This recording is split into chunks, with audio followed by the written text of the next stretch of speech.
Pardon me while I whip this out.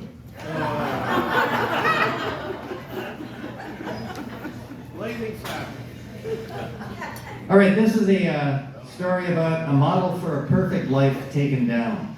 I'm old, so I read. So.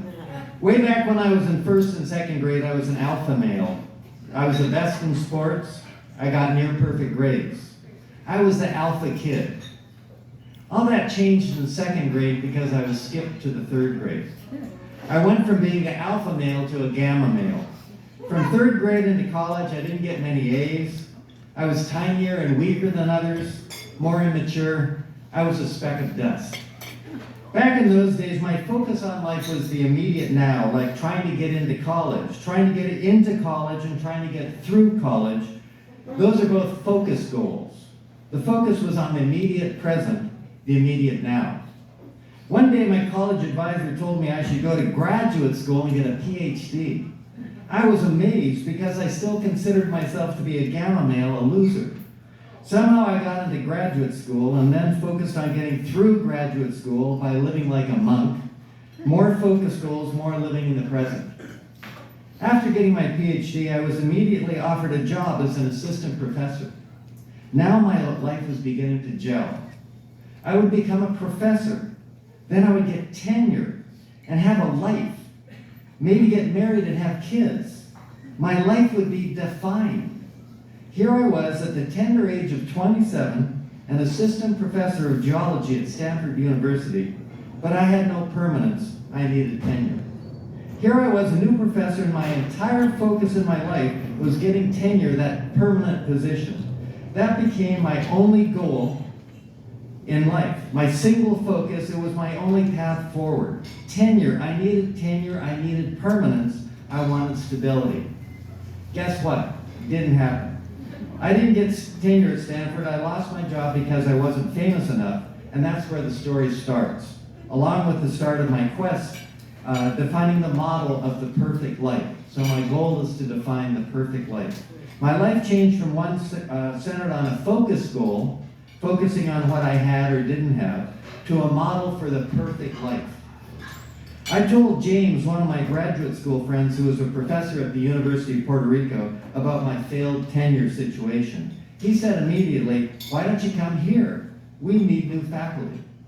I considered this seriously. I'd been to Puerto Rico on a number of occasions when I was at Stanford, and I'd worked with the faculty there, and I'd had a bunch of fun. And the women are beautiful and flirtatious. It's strange. My entire life up to this point had been focused on achieving something or other. I didn't get what I really wanted, that tenured position, so now I was at a crossroad, infinite diverging paths. I decided I needed to enact a plan. So here at this point, I conceived my plan and I implemented it.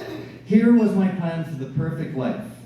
Imagine a triangle with these properties on the vertices: a mental world, a physical world, and a social world. Just fill in each one of these worlds and you've got it. This is my balanced triangle model for a balanced, perfect, happy life. So I moved to Puerto Rico and I rented a house on the beach. In my backyard, I had my own coral reef and a world-famous surfing spot called Tres Palmas. I mean, right out my door. The surfing was fun, but when the waves were flat, I would swim for exercise on my coral reef. I had a perfect physical world. My social world was my new blues band. My band with James as the lead singer, me on keyboards, was so successful we actually played hundreds of gigs over the years using 3 chords or less, thank you. And my mental world was my low-stress job at the university, teaching and helping Puerto Rican kids get a geology degree and then go to graduate school somewhere.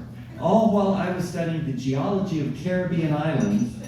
And oh, by the way, the Puerto Rican government gave me a $2.5 million grant.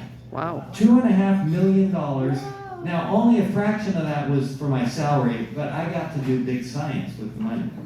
Check it out. I had it all. The triangle for the perfect life was accomplished. I had done it. Everything fits. I had achieved the perfect life.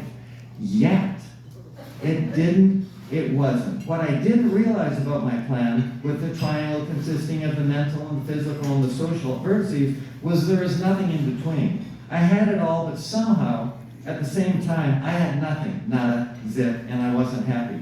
How unhappy was I? I started dating a woman who lived in Houston, Texas, and she was a geologist looking for gold and minerals in the Caribbean. She and I would fly back and forth, Puerto Rico to Houston, Houston to Puerto Rico. On one trip to Houston, I met a friend of hers who told me about a job. After 4 years in Puerto Rico, living on a coral reef, performing hundreds of times in a blues band, surfing, studying Caribbean islands, a $2.5 million grant, having the perfect life, I moved to, wait for it, Houston, Texas. To work at, wait for it, Exxon Oil Company. To make a long story shorter, I then spent 6 years in Houston. It wasn't a great life, but oddly was somehow better than Puerto Rico. How bad was Houston? I was never happy in Houston until I was taking a flight out of Houston. Leaving Houston made me ecstatic, and fortunately, Exxon kept sending me places to do various jobs. But finally, after 6 painful years in Houston, I landed a job at Chevron in California, where I worked for 20 years until I retired. When I moved back to California, I realized I was truly home. Now I do have the near perfect life. California is my home, especially Southern California. I still surf, I still do geology, and I do a little music. I have a girlfriend who sends me political clippings. My daughter looks like a fashion model and plans to go to graduate school.